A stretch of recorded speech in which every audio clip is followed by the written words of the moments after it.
Hello,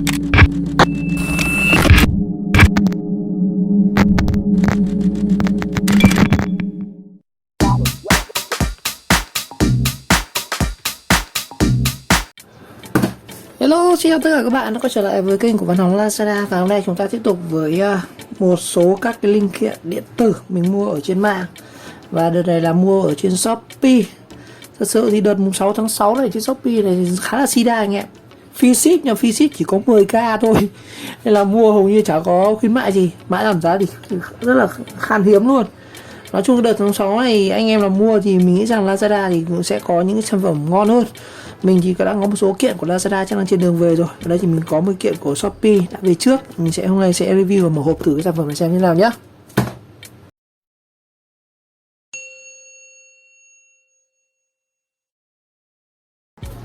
Rồi, thông tin về cái đơn hàng này mình mua từ shop là Công nghiệp Phú Trọng K cái gì á. Rồi. Tổng đơn hàng là 125.000, 124.500, giá đơn ship là 125.000, bo cho 500. Rồi, xem nào. Đây, mình cái đơn này mình chỉ được giảm giá có 10k thôi. Đó. Cũng không được free ship, ship mất mấy nghìn nữa. Rất là chát luôn anh ạ. Rồi. Sản phẩm đầu tiên thì mình mua cả 50 cái phím 6x6 N12.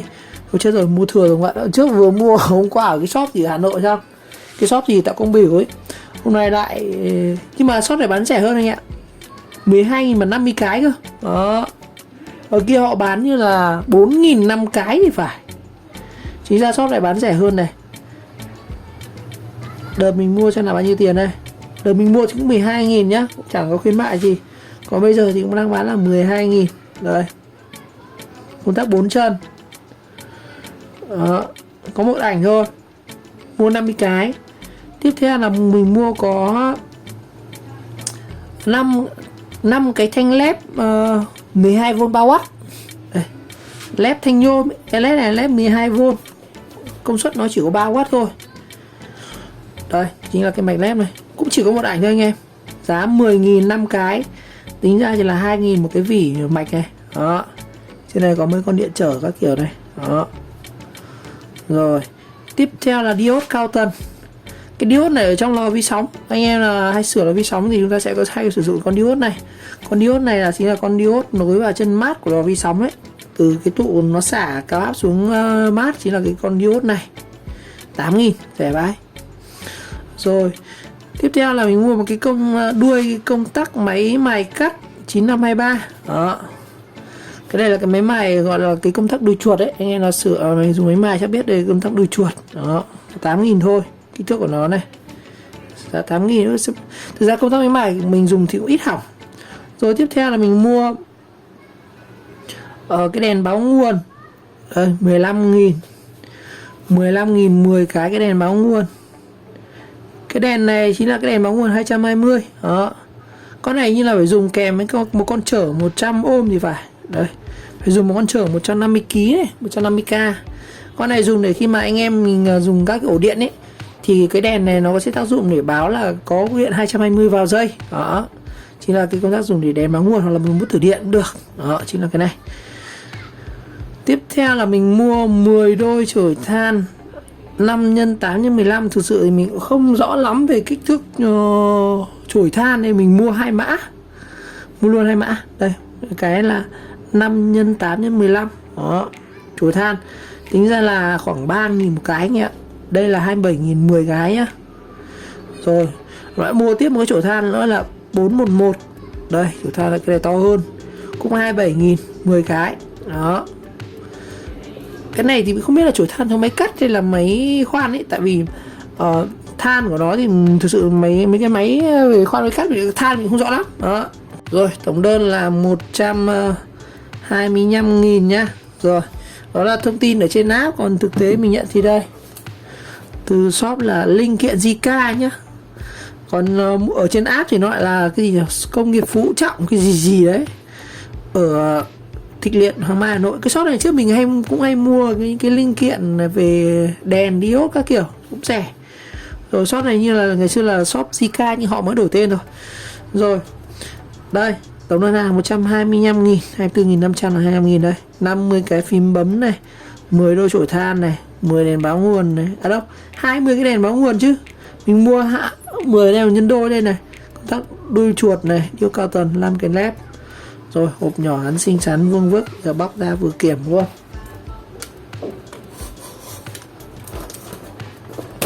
Shop này đóng băng dính màu vàng.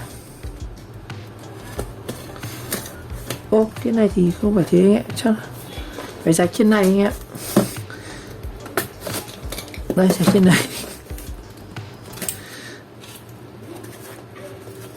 Ôi,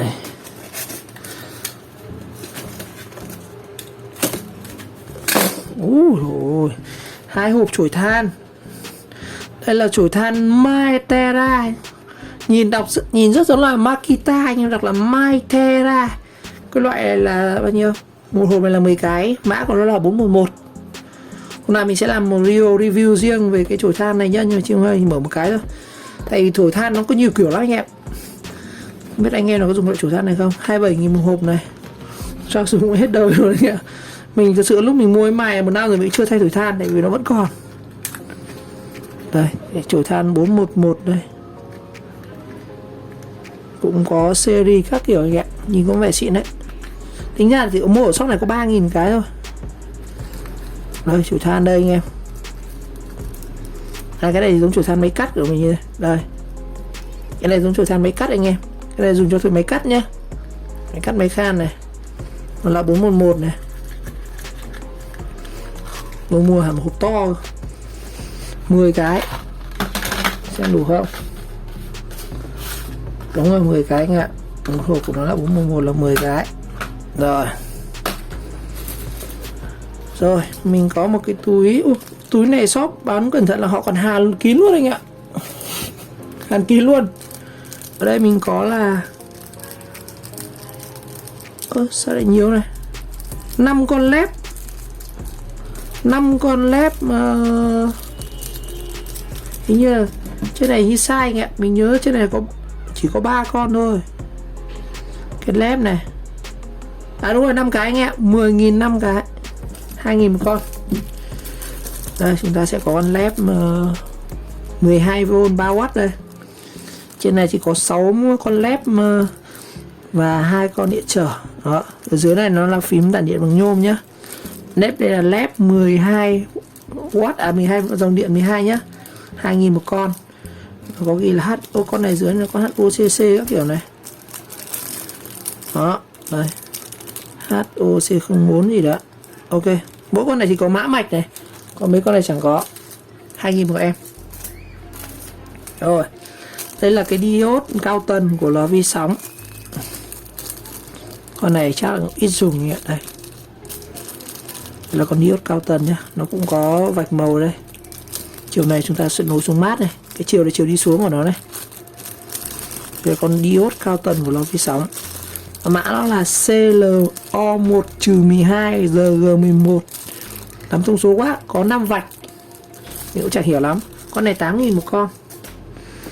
Rồi, mình sẽ có một cái công tắc đuôi chuột. Đây, công tắc đuôi chuột dành cho máy mài. Sau này họ làm rất cẩn thận nhá, họ dán cả cái này. Không sợ bị cháo các kiểu. Cái công tắc này thông số của nó là 250V. Mình 6A anh em. 220V, 250V 6A. Đó. Đây công tắc của nó đây, on off đây. Đó. Đó. Hai cái nút bát này, đó. Công tắc đuôi chuột. Rồi tiếp theo là cái này. Lại hộp chổi than nữa. Hộp chổi than này thì nó to hơn anh ạ. Cái chổi than này là mình cũng quên bén mất là gì, đây ghi mỗi chữ K trời biết cả gì. Rồi.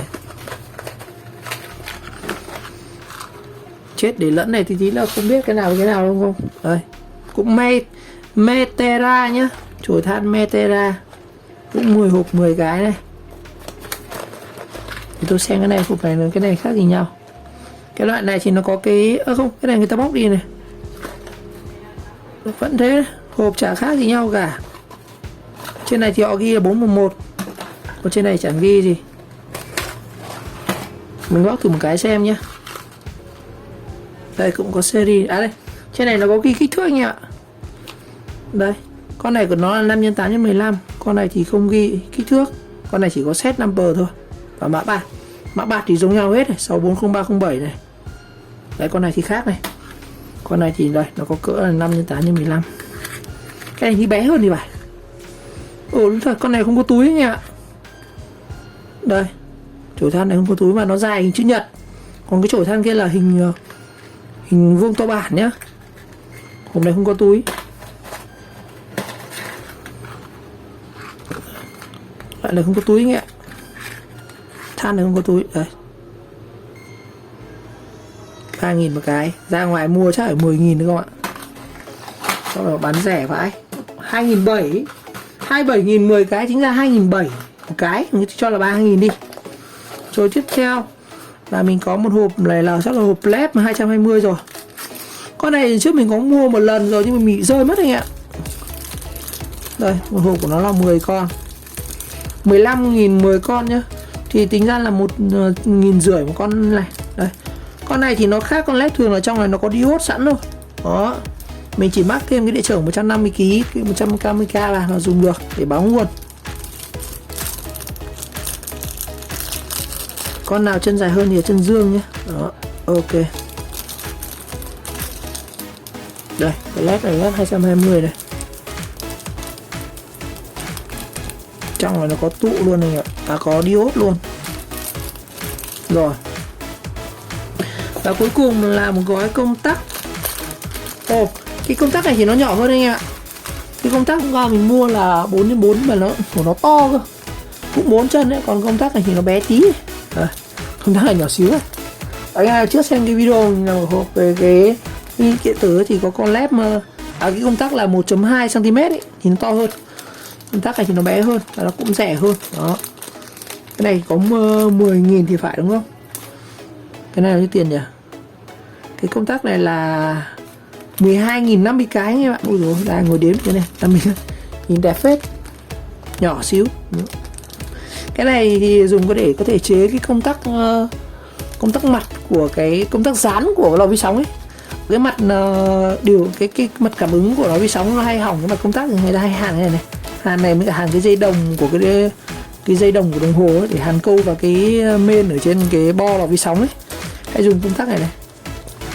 Đó. Đó. Ok. Rồi như vậy tổng với đơn hàng là 125.000. Chúng ta sẽ có là, thực ra mình mua cái đơn hàng này thì nó mà đúng vào khuyến mại thì nó sẽ rơi khoảng 115.000 thôi. 115.000. Thì rất là 115.000. Chúng ta sẽ được 20 cái chổi than. Một cái chổi than này mình chả biết tên 411 này. Chổi than này 5x8x15 này. Một hộp 50 cái công tắc siêu nhỏ. 5 cái bóng led 12V 3W. Rồi. Một con diode carton cho lò vi sóng. Rồi. Một cái công tắc đuôi chuột dùng cho máy khoan máy cắt. Và 20 em bóng báo nguồn 220V. Đó.